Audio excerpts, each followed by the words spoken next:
Jean-Luc Porcedo, bonjour. Bonjour. Président de Nexity Villes et Projets, l'un des acteurs majeurs de l'immobilier neuf en France. Alors avec vous, on va faire un tour d'horizon de l'actualité du marché, mais aussi évoquer quelques projets emblématiques de Nexity et puis voir tout ce qui concerne la fabrique de la ville et la construction, voire la co-construction. Mais tout d'abord, le marché de l'immobilier, on a le sentiment, et de nombreux professionnels nous le disent, qu'il fonctionne plutôt bien en termes d'activité. On vend, on achète des maisons, des appartements. Et on a le sentiment que dans le neuf, c'est beaucoup plus difficile. Pourquoi ? Alors, effectivement, le marché de l'ancien va plutôt bien. Dans le neuf, c'est pourquoi ? Il y a plusieurs raisons, mais j'ai envie de résumer simplement, c'est le principe de l'offre et de la demande. La demande est très très forte, elle continue à être très forte, c'est à la fois nos évolutions démographiques, nos évolutions de mode de vie, de familles qui se séparent, donc il y a une demande de plus en plus importante et régulièrement. Et puis en face, un problème de l'offre, une offre qui se fait rare, qui est parfois ralentie, voire à l'arrêt. Effectivement, on sort d'une année complexe, à la fois parce qu'il y avait un rendez-vous important, un rendez-vous démocratique, les élections municipales, à cheval sur une année de crise, la crise du Covid, et on voit bien que voilà, ces deux phénomènes, qui sont normaux pour des municipales, exceptionnels pour la crise qu'on traverse, mais à renforcer ou à accentuer ce décalage entre l'offre et la demande. Et ça a ralenti de nombreux projets immobiliers, qu'ils soient résidentiels ou tertiaires, c'est ça ? En fait, vous nous dites avec l'arrivée de nouvelles équipes en place. Ça ralentit, si on regarde les chiffres, je crois qu'on a sur le premier trimestre entre moins 12 et moins 13% des permis déposés. On a des chantiers qui ont été lancés aussi sur le premier trimestre par rapport à 2020, une baisse d'autour de 10%. Et donc on voit bien qu'il y a aujourd'hui une difficulté ou un ralentissement ou un stop. Qu'il y ait eu un stop ou qu'il y ait eu un ralentissement au moment d'un rendez-vous ou après un rendez-vous démocratique, en soi on considère que c'est normal. On ne peut pas reprocher à des élus qui viennent d'être élus de dire écoutez, je vais prendre le temps, je vais réfléchir, je vais voir les projets, je vais regarder comment les améliorer. Donc ça, je crois que c'est presque normal et systématique quand il y a des élections. Qu'un an après, on n'ait pas une vraie reprise, c'est un peu plus inquiétant, un peu plus compliqué. Je crois qu'il y a des nouvelles manières de faire, il y a de nouvelles manières de penser la ville, mais qu'il est important aujourd'hui que dans nos territoires, que les collectivités, qu'elles soient petites ou qu'elles soient grandes, que ce soit les grandes métropoles comme les villes moyennes, rentrent dans cette relance. L'immobilier est un secteur économique extrêmement important pour l'économie française. Et juste pour qu'on ait une idée, Jean-Luc Porcedo, combien de logements, de milliers de logements en fait sont concernés par ces programmes qui sont pour l'instant arrêtés, qui sont en mode pause? Alors je vais vous donner juste un exemple ou deux chiffres. On a aujourd'hui chez Nexity sur l'ensemble du territoire national 79 projets qui sont respectueux, on va dire, de la réglementation locale et en particulier des PLU et qui ne sont bloqués, en attente, en réflexion, en transformation. Ces 79 projets, juste ces seuls projets, c'est l'équivalent de presque 6500 logements. Donc après, partout en France. Partout en France, on intervient sur l'ensemble du territoire national. La couverture nationale du groupe Nexity, qui est un levier, une force entre guillemets, qui permet au groupe justement d'avoir des résultats satisfaisants, voire bons sur ce premier trimestre. Mais voilà, cet exemple 79 6500, voilà, c'est quelques exemples on pourrait faire aujourd'hui tout de suite enclencher la mise en opération, la mise en œuvre de ces projets. Ils sont bloqués. Alors, on a toujours des explications, mais je crois que c'est un des moyens, une des observations qu'on peut faire. Quand il y a des projets qui sont respectueux, des PLU, de la réglementation, voire parfois les permis sont attribués, il faut les lancer. Encore une fois, offre et demande. La demande, elle est très forte. L'offre, elle est un peu plus compliquée. Des permis de construire en recul, des mises en chantier qui sont en baisse. Est-ce que aussi l'une des raisons pour expliquer ce ralentissement dans le neuf, c'est pas aussi des prix de l'immobilier dans le neuf qui sont très élevés? Alors, même problème, même conséquence. Demande forte, offre réduite, forcément, ça a une implication sur les prix du logement. On voit bien que dans certaines grandes métropoles, je pense à Lyon ou Nantes, on est à plus de 5% en l'espace d'un an. Sur d'autres comme Toulouse, Aix-Marseille, Lyon, on est autour de, pas Lyon, parce que je disais 5, mais d'autres, on est autour de 3. Toulouse, on est un peu plus de 2.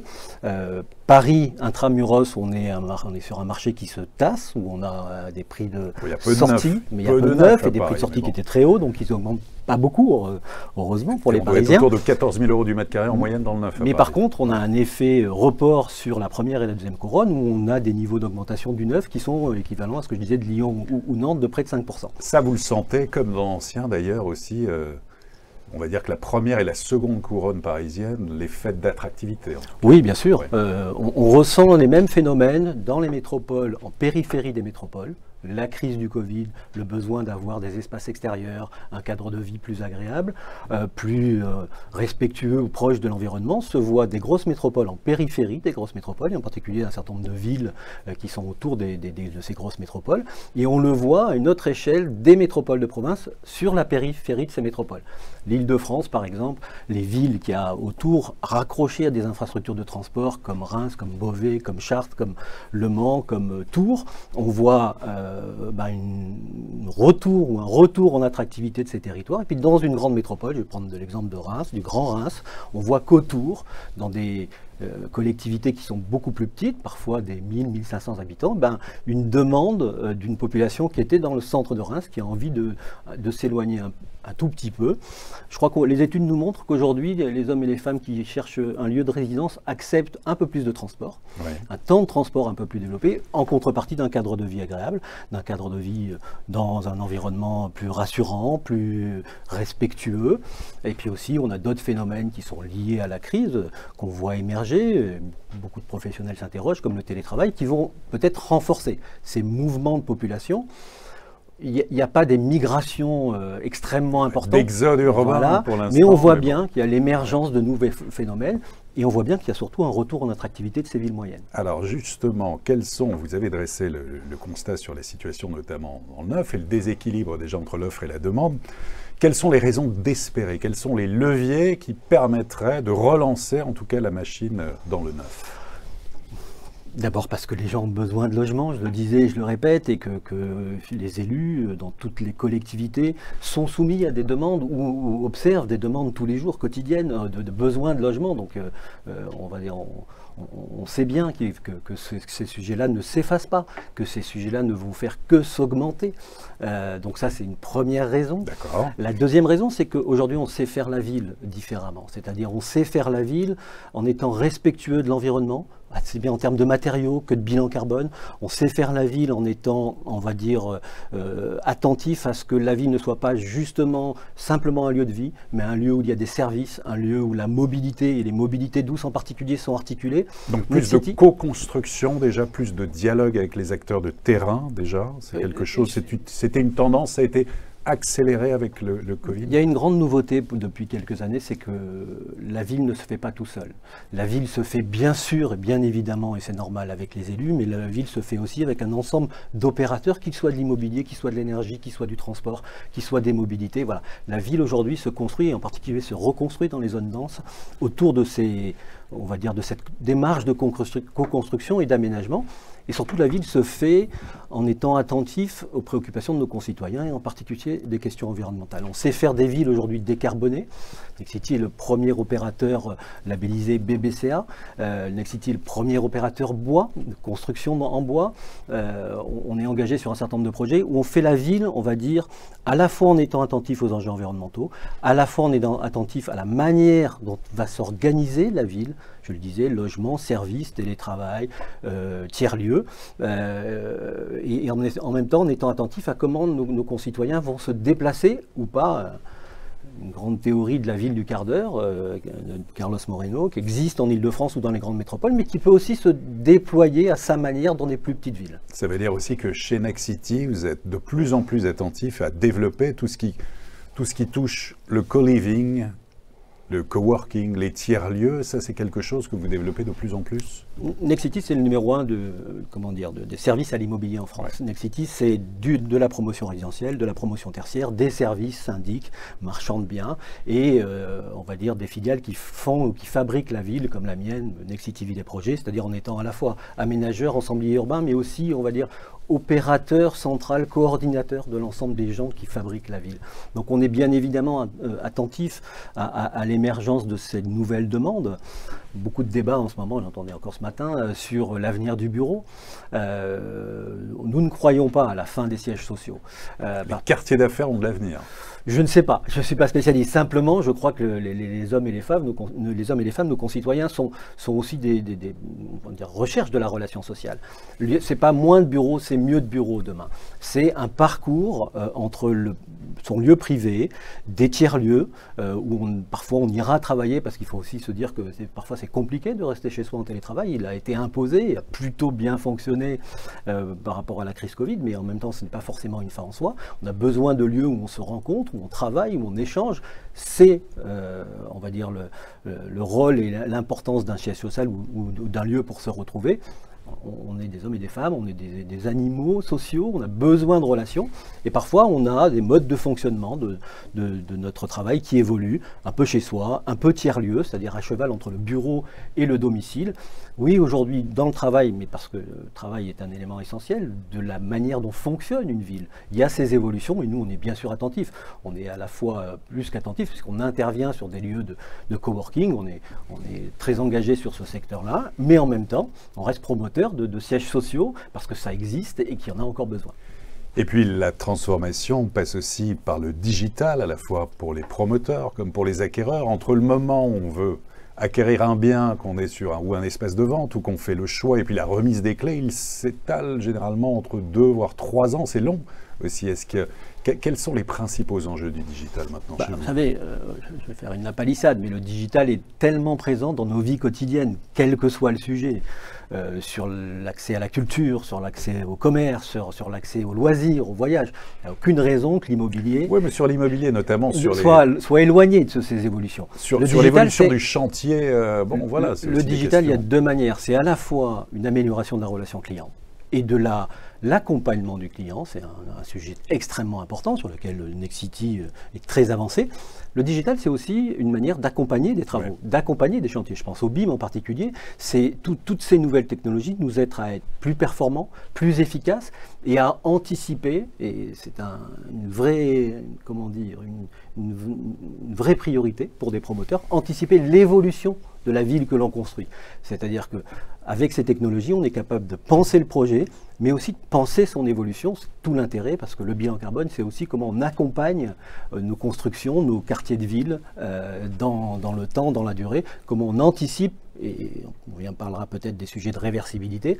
Le bilan carbone, ce sont des matériaux, mais c'est aussi comment on anticipe la durée de vie d'un bâtiment, et en particulier son évolution avec la réversibilité.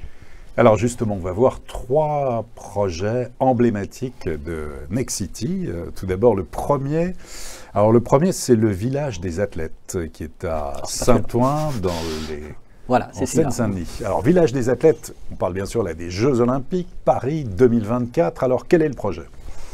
Alors, ces projets tournent forcément autour de ce rendez-vous mondial exceptionnel sur le territoire de Saint-Ouen et Plaine Commune en général, au nord de l'Île-de-France. Ce projet-là, il a plein de particularités et plein d'aspects qui en font un projet exceptionnel. D'abord, c'est un partenariat. Tout à l'heure, vous parlez de co-construction. On a monté un partenariat Nexity, Eiffage Immobilier, Caisse des dépôts Habitat, adossé avec 2 partenaires, Groupama et EDF. Donc, c'est déjà la manière de faire. On en parlait tout à l'heure. Ensuite, ce projet est exceptionnel d'abord parce qu'il a un calendrier que tout le monde imagine. Qui sera respecté. Qui sera respecté quoi qu'il arrive. D'abord parce que nous le respecterons, parce que sinon nous avons des pénalités. Donc il sera respecté, mais ça décline un vrai sujet par rapport à la fabrique de la ville, c'est le rapport au temps. Il nous montre qu'on est capable, ce projet-là, bien sûr qu'il est ambitieux, exceptionnel à plein de titres, mais ça nous montre qu'on est capable de transformer la ville, de la refaire sur la ville, puisqu'avant c'était plutôt de l'activité des bureaux ou de la logistique, de faire une ville dans un temps très très court. Et là on est sur du réversible. Et là on est, alors particularité de ce projet, on est sur, je crois que c'est très important comme sujet la réversibilité. Là elle est imposée, c'est-à-dire c'est un village qui va être pour les athlètes et pour la logistique des JO. C'est-à-dire que dans chacun des appartements ou des bureaux que vous imaginez dans cette image, il y aura une délégation d'athlètes. Dans chacun des parkings, il y aura des services aux athlètes. Il y aura, on va dire, tout ce qui est logistique, bureau pour Paris 2024. Et puis derrière, donc ça c'est une livraison pour le printemps-été 2024, printemps, parce qu'on doit livrer les clés quelques mois avant. Et puis à la fin des Jeux Olympiques et des Jeux Paralympiques, il y a une petite année, une grosse année, on va dire 12 mois pour faire simple, de réversibilité. C'est-à-dire qu'on va refaire des travaux puisque les logements pour athlètes n'ont pas les mêmes caractéristiques que les logements pour les habitants qui viendront. Là, on aura du résidentiel. Et donc là, on aura un quartier de ville, c'est-à-dire du résidentiel, du logement social, des commerces, des bureaux, de l'activité, une crèche, des écoles. Voilà, on aura une vraie ville reconstruite. Là, ce que vous voyez, c'est le lot donc du partenariat que je citais tout à l'heure. Puis il y a deux autres lots. Il y a le lot en face pour un autre de nos concurrents, et puis un troisième sur la ville de Saint-Denis, à cheval sur la ville de Saint-Denis et l'île Saint-Denis. Réversibilité, mais en même temps ambition environnementale, qualité de l'air, un mode constructif très particulier qu'on appelle poteau-poutre, où donc on va avoir beaucoup de bois, du béton bas carbone, et derrière, donc parce qu'il y a ce travail sur le mode constructif, des espaces de vie, des appartements de très très grande qualité, de grande hauteur. On le voit un peu sur ce qu'on appelle l'immeuble Proux, qui est face à la Seine, avec de la grande hauteur et avec une qualité assez exceptionnelle. Je m'arrête 2 secondes sur la qualité de l'air, puisqu'on a fait un travail particulier, avec notre partenaire EDF en particulier, sur la qualité de l'air dans ces appartements, dans ces bureaux. Et là aussi, c'est l'excellence française de ce type de projet, c'est-à-dire de pousser les opérateurs, Nexity comme d'autres, à aller au-delà de ce que l'on fait habituellement. Deuxième projet, en tout cas sélectionné, entre guillemets, on va dire aujourd'hui, emblématique de Nexity, c'est sur la Côte d'Azur, c'est Nice Palazzo Meridia. Alors, qu'est-ce que c'est ? Alors là, on est sur le territoire de l'établissement public de la Plaine du Var. Donc c'est un bâtiment de bureau qui s'appelle donc qu'on appelle Nice Meridia. 2 aspects sur ce bâtiment de bureau. On l'a livré il y a une petite année, je crois que maintenant. J'allais dire ça va être, mais non, c'est puisqu'il est livré. C'est le bâtiment de bureau le plus haut de France. On est à un R+9. Quelle hauteur alors ? 9 étages. 9 étages, ouais. Mais c'est surtout le bâtiment de bureau, le premier bâtiment de bureau classé E3C2. E3C2, c'est une classification maximum sur les normes environnementales, matériaux, énergie, recyclage, anticipation de l'évolution du bâtiment. Et donc là, c'est une grande fierté pour le groupe Nexity parce que c'est le premier bâtiment en hauteur, en bois. Je disais tout à l'heure, Nexity est le premier constructeur bois, BBCA. L'ensemble des sièges régionaux chez Nexity sont toujours en bois. Mais là, c'est le plus haut et surtout, grande innovation, le premier bâtiment de bureau E3C2. C'est une norme qu'on atteint ou qu'on essaye d'atteindre sur le résidentiel. Voilà, là, pour la première fois, on l'a atteint sur un bâtiment de bureau. Et puis, on va voir le troisième et dernier programme. Alors là, c'est un écoquartier, on est dans le Var. Qu'est-ce que c'est alors exactement ? Alors ça aussi, c'est une grande fierté pour mes équipes et les équipes du résidentiel PACA, Provence-Alpes-Côte d'Azur. Nous sommes à Solliès-Pont, c'est l'agglomération de Toulon. C'est un écoquartier validé. Écoquartier, c'est un processus pour avoir cette labellisation, à la fois sur la participation, sur les matériaux, sur la manière de construire, sur l'espace public, les mobilités. Donc là, on a passé toutes ces étapes pour être labellisé. Mais c'est un bel exemple de comment on fabrique la ville aujourd'hui. Je ne crois pas, et dans tout ce que l'on peut faire, nous, on parlait de Saint-Ouen, on pourrait parler de plein d'autres villes, je ne crois pas à des projets urbains qui sont hors sol ou qui ne sont pas intégrés, inspirés par l'histoire d'un territoire. Et vous voyez sur cette image là des petits canaux, et je crois que le projet urbain a été construit autour de ça, c'est qu'à la fois on peut construire, faire du collectif, il y a aussi de l'individuel, il y a une résidence senior, en préservant, voire en revalorisant un patrimoine historique. Ce territoire-là, cette superficie où se développe cette ZAC, était traversé par un réseau de canalisation historique qui date d'il y a plusieurs centaines d'années, qui servait à irriguer à la fois les maraîchers, à la fois les plantations d'oliviers. Et donc on a construit le projet autour de la revalorisation, de la remise en perspective et en lumière, j'ai envie de dire, de ce réseau de canalisation. C'est un très très bel exemple de comment on construit en restant fidèle à l'histoire d'un territoire. Voilà, en tout cas, et merci d'avoir commenté ces beaux projets, beaucoup de défis, beaucoup de beaux projets résidentiels vous attendent en cette année 2021 et puis les prochaines.